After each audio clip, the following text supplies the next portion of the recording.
जय हिंद दोस्तों, रक्षित खन्ना के चैनल में आपका स्वागत है। दोस्तों कैसे हैं आप? उम्मीद करता हूं कि आप अच्छे होंगे। दोस्तों आज के इस वीडियो में मैं आपको दो महत्वपूर्ण जानकारियां दूंगा। जैसे कि दोस्तों आप पीछे बोर्ड पे देख रहे हैं, कौन सी दो जानकारियां मैं आपको देने वाला हूं। सबसे पहले मैं आपको इसकी जानकारी दे देता हूं। सबसे पहली जानकारी मैं आपको दूंगा, Indian railway technical supervisor association ने 16 मार्च 2026 को एक लेटर लिखा है। और दोस्तों ये लेटर दिया है 8 सीपीसी की चेयरपर्सन जस्टिस रंजना प्रकाश देसाई को, जिसका सब्जेक्ट है format for submission of memorandum to the 8 CPC online. जैसा आपको पता है, वेतन आयोग ने आपसे कुछ सवाल पूछे हैं 8 सीपीसी से संबंधित। साथ ही साथ 30 अप्रैल तक आप अपना ज्ञापन 8 सीपीसी पर सबमिट कर सकते हैं 8 सीपीसी की वेबसाइट पे। तो दोस्तों जो सवाल पूछे गए हैं या फिर जो आप मेमोरेंडम जमा करेंगे 8 सीपीसी की वेबसाइट पे, तो दोस्तों उसमें सुधार करने के लिए ये लेटर लिखा गया है Indian railway technical supervisor association के द्वारा। जैसा आपको पता है, लास्ट डेट है 30 अप्रैल 2026। 30 अप्रैल 2026 तक आप अपना ज्ञापन जमा कर सकते हैं। तो दोस्तों उसी से संबंधित ये लेटर लिखा गया है 8 सीपीसी की चेयरपर्सन को। अब इस लेटर में क्या लिखा गया है, कौन से पॉइंट इंक्लूड करे गए हैं, ये मैं आपको समझाऊंगा आगे। फिर दोस्तों एक और मैं आपको जानकारी दूंगा, भारत का राजपत्र गजट नोटिफिकेशन जारी। जी हाँ दोस्तों, सोशल मीडिया पे एक खबर बताई जा रही है जिसमें बताया जा रहा है कि भारत सरकार ने गजट नोटिफिकेशन निकाल दिया कम्यूटेशन के पीरियड को कम करने के लिए। यानी आपका जो कम्यूटेशन का पीरियड है वो अब 15 साल का नहीं, 10 से 11 साल हो चुका है।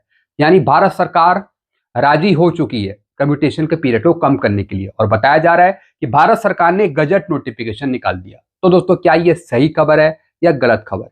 पूरी जानकारी आगे दूंगा गजट नोटिफिकेशन दिखाकर कि ये गजट नोटिफिकेशन किस चीज का है, कम्यूटेशन के बारे में या फिर किसी दूसरी चीज का है।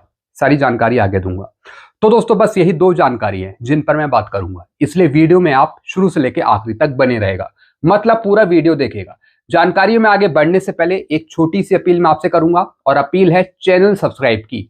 देखने में आया है काफी पेंशनर्स हैं जो वीडियो तो देख रहे हैं, लेकिन अभी तक उनमें से कुछ पेंशनर्स ने चैनल को सब्सक्राइब नहीं किया। ऐसे कितने पेंशनर्स हैं?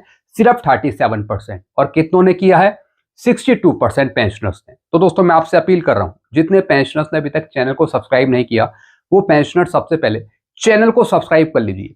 और इस परसेंटेज को आप 62% से बढ़ाकर 100% करिए चैनल को सब्सक्राइब करके, ताकि आपको सही जानकारियां, ऑथेंटिक जानकारियां और आगे आने वाले मेरे वीडियो के नोटिफिकेशन भी आपको तुरंत मिल पाए। चैनल सब्सक्राइब करने के आपको एक भी पैसे नहीं देने, सब कुछ आपके लिए फ्री में है। चलते हैं दोस्तों जानकारियों को विस्तार से लेते हैं। सबसे पहली जानकारी मैं आपको दूंगा, एक एसोसिएशन के द्वारा, Indian railway technical supervisor association के द्वारा 8 सीपीसी की चेयरपर्सन को एक लेटर लिखा है कुछ सुधार करने के लिए 8 सीपीसी की वेबसाइट में।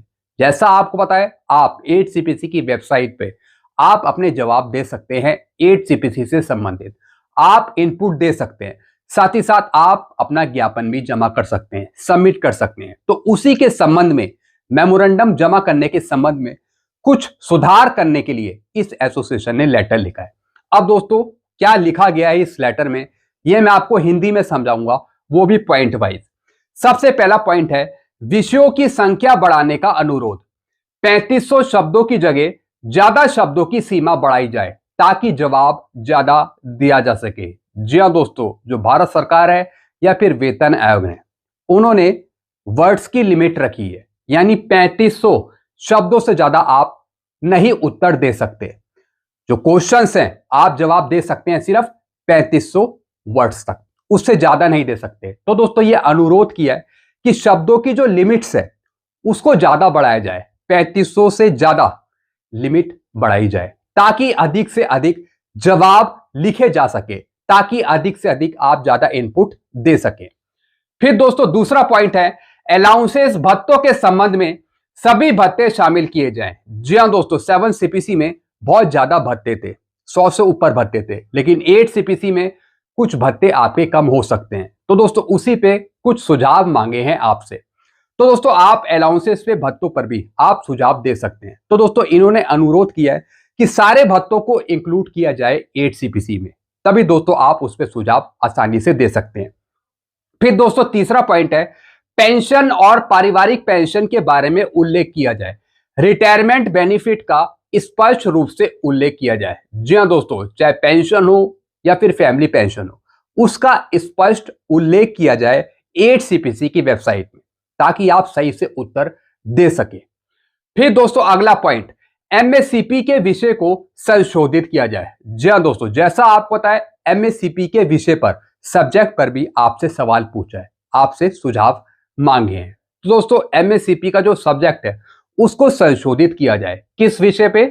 एमएससीपी कार्यात्मक पदोन्नति पर केंद्रित होनी चाहिए, इस विषय को संशोधित किया जाए। जी हाँ दोस्तों, एमएससीपी कार्यात्मक पदोन्नति पर केंद्रित होनी चाहिए, उसके आधार पर होनी चाहिए। तो इसमें कुछ सुधार करा जाए ताकि आप सही तरीके से एमएससीपी पर सुझाव जमा कर सकें।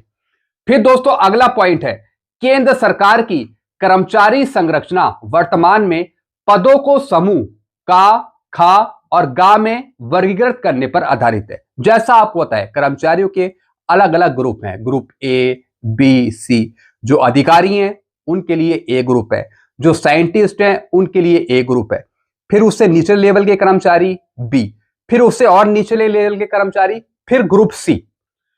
समय के साथ विभिन्न विभागों में कर्तव्य, जिम्मेदारियों, तकनीकी प्रगति और संगठनात्मक आवश्यकताओं के स्वरूप में महत्वपूर्ण परिवर्तन हुए हैं। इन परिवर्तनों को देखते हुए मौजूदा वर्गीकरण संरचना में किसी भी संशोधन या सुधार के लिए 8वें केंद्रीय वेतन आयोग द्वारा व्यापक और विस्तृत जांच की आवश्यकता है। यानी जो ग्रुप हैं अलग अलग, तो उस पर भी विचार करना है 8CPC को, तो इसके बारे में भी विचार आप रख सकते हैं। अतः निवेदन है कि पदों के वर्गीकरण के मुद्दे को 8वें केंद्रीय वेतन आयोग द्वारा विस्तृत अध्ययन और विचार विमर्श के विषयों में से एक के रूप में शामिल किया जाए, ताकि वर्तमान प्रशासनिक और कार्यात्मक आवश्यकताओं को ध्यान में रखते हुए उपयुक्त और अद्यतन ढांचा विकसित किया जाए। जी हाँ दोस्तों, इसके संबंध में, ग्रुप के संबंध में कुछ सवाल पूछे गए हैं, तो दोस्तों उन सवालों को संशोधित किया जाए सही तरीके से, ताकि आप फिर जवाब सही तरीके से दे पाए। तो दोस्तों एक ये पॉइंट इंक्लूड करें। फिर दोस्तों अगला पॉइंट है, 8CPC के तहत यूनियन और संघों से अनुरोध है कि वे ज्ञापन ऑनलाइन जमा करने के अलावा ज्ञापन की भौतिक प्रतियां भी स्वीकार करें। जी हाँ दोस्तों, 8CPC से ये अनुरोध किया है कि जो ड्राफ्ट है, जो ड्राफ्ट आप बनाएंगे, यूनियन बनाएगी या फिर कर्मचारी बनाएंगे, तो दोस्तों वो ड्राफ्ट ऑनलाइन तो जमा होंगे, लेकिन साथ ही साथ जो हार्ड कॉपी है लेटर के रूप में, वो भी वेतन आयोग एक्सेप्ट करे।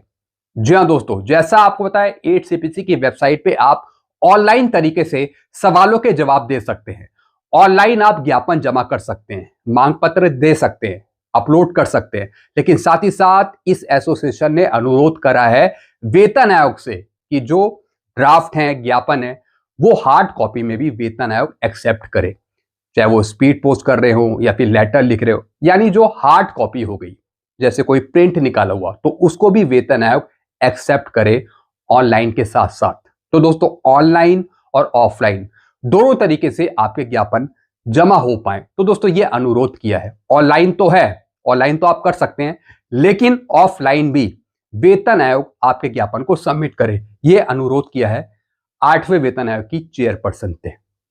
तो दोस्तों ये कुछ जानकारियां थी इस लेटर के संबंध में, जो ये लेटर लिखा गया है Indian railway technical supervisor association के द्वारा। यानी जो आपको मेमोरेंडम जमा करना है उसी के संबंध में ये लेटर लिखा गया है कि जो चीजें पूछी गई हैं उसमें कुछ और सुधार करा जाए। दोस्तों जो डेट थी सवालों के जवाब देने की, उसको तो वेतन आयोग ने बढ़ा दिया है। अब वो डेट हो गई है 31 मार्च 2026, पहले 16 मार्च 2026 थी। तो दोस्तों आप 31 मार्च 2026 तक आप सवालों के जवाब दे सकते हैं, जो 18 सवाल पूछे गए हैं। लेकिन जो आप मेमोरेंडम जमा करेंगे, ज्ञापन जमा करेंगे, उसकी आखिरी तारीख है 30 अप्रैल 2026। तो दोस्तों ये वेतन आयोग ने यहाँ पे काम कर दिया। तो दोस्तों उसी के संबंध में सुधार करने के लिए यहाँ पे ये लेटर लिखा गया है।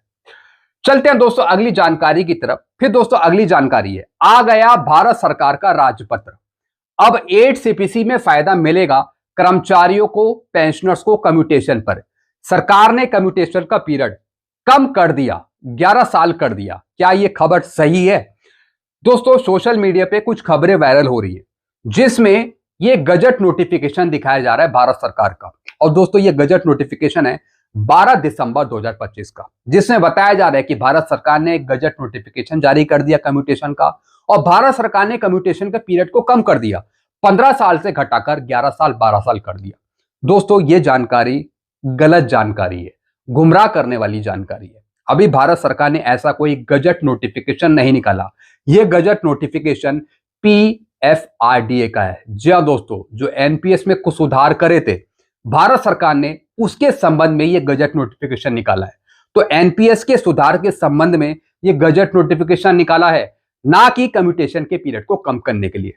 तो दोस्तों सरासर सोशल मीडिया पे गलत जानकारी दी जा रही है। ये जो गजट नोटिफिकेशन है ये एनपीएस से संबंधित है, ना कि कम्यूटेशन से। अभी आपका कम्यूटेशन का जो पीरियड है वो सिर्फ 15 साल का ही है। अभी कम नहीं हुआ पीरियड आपका। 15 साल तक आपकी पेंशन में से कम्यूटेशन काटा जाएगा, कम्यूट वैल्यू काटी जाएगी, और 15 साल बाद आपकी पेंशन रिस्टोर होगी। तो दोस्तों जो भी ऐसी जानकारी आ रही है आप उस पर विश्वास मत करिए। तो दोस्तों ये जो गजट नोटिफिकेशन है ये एनपीएस के संबंध में है, कम्यूटेशन के संबंध में नहीं है। तो दोस्तों यही कुछ जानकारियां थी जो मैंने आपको समझाई हैं। ऐसी और जानकारी आएंगी तो मैं आपको जरूर दूंगा। तब तक के लिए वीडियो को देखते रहिए और चैनल को सब्सक्राइब करना मत भूलिएगा। चैनल का नाम है Rakshit Khanna. Thank you so much.